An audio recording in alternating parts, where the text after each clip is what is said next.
All right, guys, thank you all for being here. Obviously, great to get a win. But let me start by saying, what a wonderful evening to be able to honor D'Angelo Williams and what he's doing. Obviously, the mammograms for Memphis and D'Angelo Williams Foundation, what he does for breast cancer awareness is absolutely phenomenal. In fact, to be able to see D'Angelo post-game and talk to him about that, it just means everything. And I told our guys, right, you look out there and you see the 20s with the pink on there. The guys wore their pink ties. So anytime we can be awareness to such a wonderful organization, and it's an honor to be able to represent D'Angelo in that type of way. Obviously, wrestling night as well. My night got started on a good note. Not the first two plays of defense, but by being able to see Jerry Lawler and Jimmy Hart. The Tiger Walk was great. Appreciate the fans that showed up. Hopefully we can have a lot more show up for homecoming. Was all said and done, a lot to be left and desired on the field. Certainly have to go out there and execute at a higher level. But when it was all said and done, we found a way. And I told our team, whatever it takes, find a way. And when it was all said and done, we did. We're 6-1. Hopefully our goals and hopes are still in front of us, but we take everything 1 week at a time. We're going to enjoy this for the next 1 hour. So we got 1 hour, and I'll try not to think about it until 5 hours from now and get my mind immediately focused on our next opponent coming here. But a lot to be cleaned up, but when it was all said and done, found a way to win a football game, and grateful for that. Terry, before you get into the game, what do you mean to have your goals in place and become both eligible this early in the season? You know, Terry, I don't ever want to lose sight of what it means to 11 straight years of bowl games. And I tell the story all the time that 2 years prior to me getting here, nobody in this room anymore, they've probably got run out of town, wrote an article about the university probably dropping football. And to go to 11 straight bowl games, that's a great thing, right? And I don't want to downplay that at all. But what's even better is that's our minimum expectation. And so when the head coach of the football program set up here and said our minimum expectation is to go to bowl games, and we knew the history of this program and what it was like, that's a great thing. And so we take a lot of pride in being able to go 11 straight years, all right? We're gonna talk about it. We're a limited company, an elite company, and that's something to be very proud of. But when your lowest expectation, hey, this is the bottom line for us, we have to do this year in, year out, that's a great thing. And I'm so glad it's happened. I wish it happened in 6 games, but now it happened in 7. So 6-1, I'm not even going to think about it other than, hey, we're on the right track and we did some good things so far this season. But college football, it's very, very hard. You know, we can look all throughout, and to sustain success, you know, it's a huge thing. I can sit down with recruits. We can talk about programs all the time. They're a roller coaster ride. And, you know, I take a lot of pride in saying this is my 9th year here, right? This is the success we've had. We've been able to maintain it and continue to build. And we've got bright days ahead, right? I don't sit here and say, well, okay, all the chips are pushing it. No, we're doing some really good things. And to me, that's exciting because we know how hard it is week in and week out in college football. So credit to all those that came before us, credit to the players that were on those teams before us, credit to the guys that are continue to be part of this wonderful culture that's allowed us to go to bowl games. Sam, late in the game, you have, I think, a 4th and 4. You can either go for it in the game or kick the field goal. Tell me what went behind the decision to kick the field goal, and then how cool was it to see Tristan step in and not that? Yeah, it's tough thinking, right? Like you kick the field, you go up 8, so that means they need a touchdown and a 2-point conversion. 2-point conversions are roughly 50%, right? I knew they'd still have to drive the field had we missed the field goal because they'd still need a touchdown at that point, right? A field goal wouldn't have tied it. So all that goes in. We use analytics to a certain sense, but sometimes I use this small noggin up here and make the right decision myself. Had great faith in Tristan to be able to go out there and do it. It really puts the odds back in your favor if you're able to make that kick, right? We knew that he was kicking the ball off well. They'd have the ball from the 25 with roughly, 50 seconds left in the game to find a way. I wish we didn't even have to let him kick that goal. If we did what we were supposed to offensively, we would have gained 6 yards, gotten the first down, going down, hit a knee for victory, and we would have been here a little bit sooner. But proud of him. I think it was the right decision, even looking back on it. I'll probably do the exact same thing. And man, Tristan stepped up in a big way. We know how phenomenal he's been on kickoffs, and then we saw what he was able to do with the field goal as well. Yeah, well, Coach, you mentioned D'Angelo Williams at the beginning. There's been a lot of elite running backs that have come through the University of Memphis. So what's to say about Mario Anderson that he tied the single-game touchdown record? Yeah, look, that's great. I'm so proud. I hate singling out single individual accolades because a touchdown record like that, I'm going to give credit to the bigs, right? The wide receivers blocking the perimeter, the quarterback putting us in the right situation, the tight ends doing what they're supposed to. But look, proud for Mario to be able to do that. That was part of the recruitment of him. During his recruitment, he visited Oklahoma, Southern Cal, and Memphis.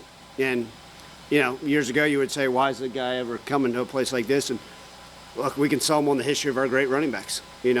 I try to ignore whatever goes on the video board because usually it's my annoying voice talking about, right, don't drink and drive, or my radio show. But I always hear the highlights, and most of the highlights of our NFL players are running backs. And so that's a great thing, And D'Angelo was just out there, listening to him, shaking his hand, and asked for his family to be able to meet Mario. So that's a great thing. He's running really hard, and when he runs hard, he's a really good running back.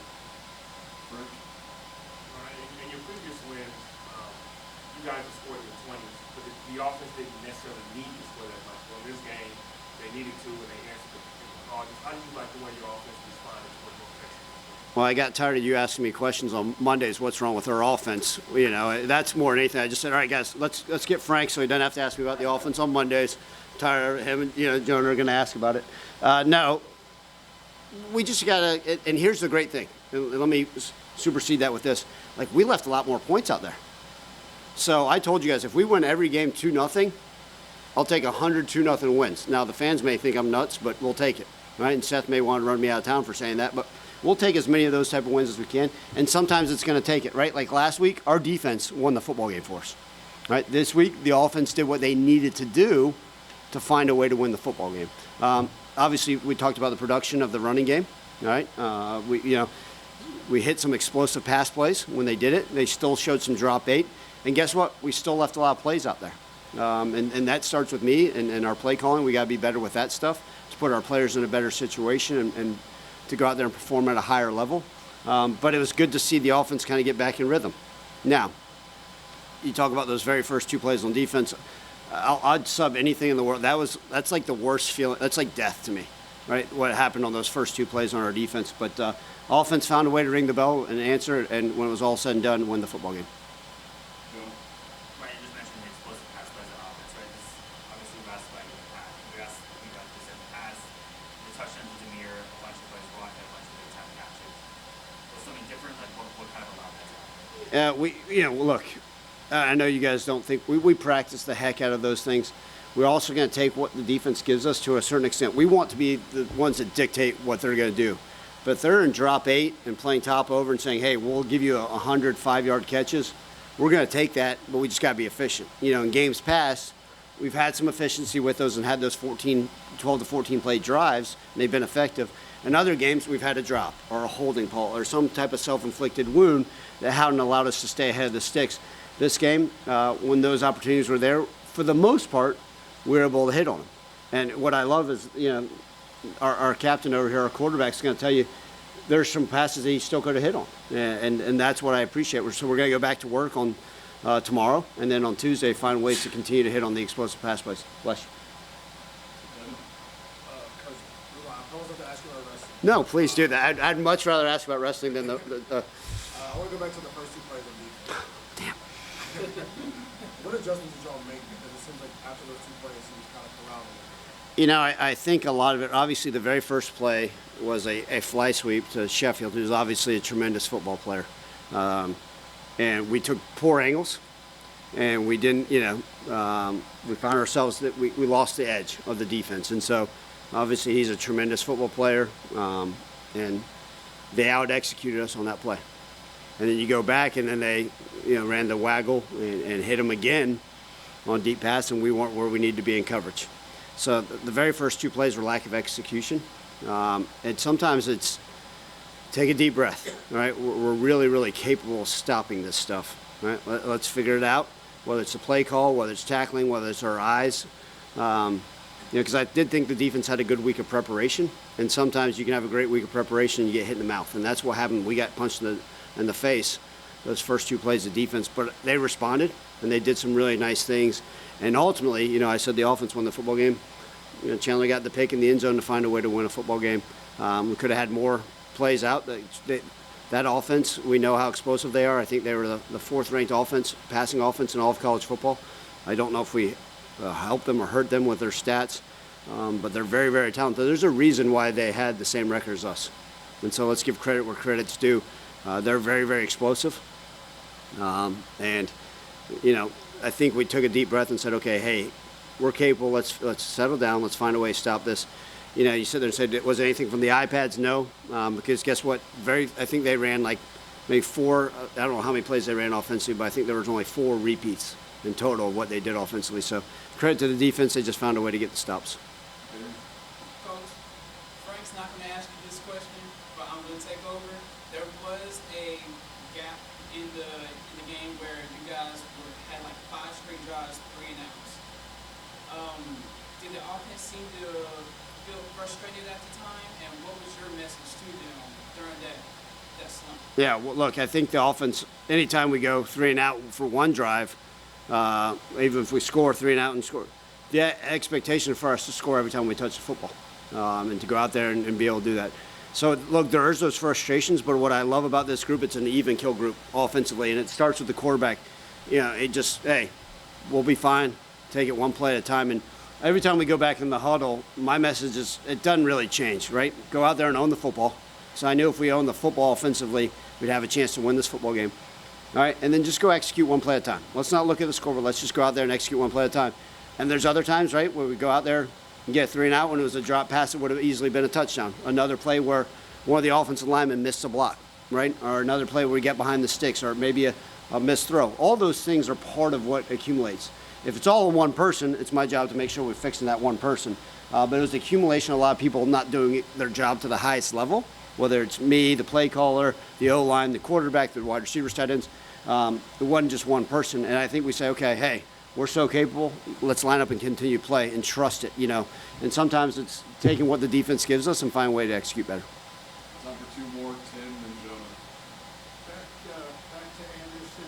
What did it mean to you that you put what happened last week behind him and responded the way that he did? Yeah, you know, I always tell you guys this, it's not my job just to be a football coach and win football games. Yes, ultimately that's what everybody wants to see. But I think it's my role is to teach these guys life lessons. I really firmly believe that. And I don't know how many head coaches in college football think that way anymore. But ultimately, when it's all said and done, I think if I can make them better men and teach them something so they're eventually better husbands, better fathers, and better citizens, then that's my job. Because when it's all said and done, they bury me to rest. It's not going to have my record on there, right? It's going to maybe he molded young men and did some good things in society. And so when I talk to these kids and a guy like Mario, he understood the ramifications and the mistake he made. And it's not just him learning from it, it's everybody in our entire program. There's 200 people within our program that need to understand the way we do things, our culture, our standards of excellence. So, hey, here's our standards, here's our culture, this is the way we're going to do things, and you better live up to it. Because if you're not going to live up to it and learn from it, you're not going to last in this thing. And what I appreciate about that young man, made a terrible mistake, I'm sorry, I'll get better, whatever you need to do, I understand. And the rest of the players said, okay, hey, he's one of us, he's understanding our culture, our way of being all in and our standards of excellence. And I'm proud that sometimes, you know, all the fans get to see is how the performance in between the white lines, but the young man practiced his tail off, shut up, and learn from the mistake, and it's something we'll all learn from, and they understand that this is not part of the way we act. Last question. Ryan, we've heard you talk about Malachi before. First of all, what necessitated the changes with key draw officers, and how did you think Malachi played? Yeah, I think we need to shake up a little bit of things at the offensive line. Key draw has done some really good things, so I'm not going to discount that, but I thought that we were maybe better opportune for us offensively to move Xavier Hill out to tackle and then let the redshirt freshman go in there and play some guard. And I think we did some really good things. Now, Xavier made some mistakes. Malachi made some mistakes. But we got great faith in both of them. We know Xavier's played almost every position other than center on this offensive line. I know our quarterback believes in him out there at tackle as well. And Malachi did some great things. And that's what you want. I still believe in developing guys on the field. And I think Malachi is one of those that the sky's the limit for him as an O-lineman. And hopefully we did it without skipping a beat, moving Xavier out to tackle.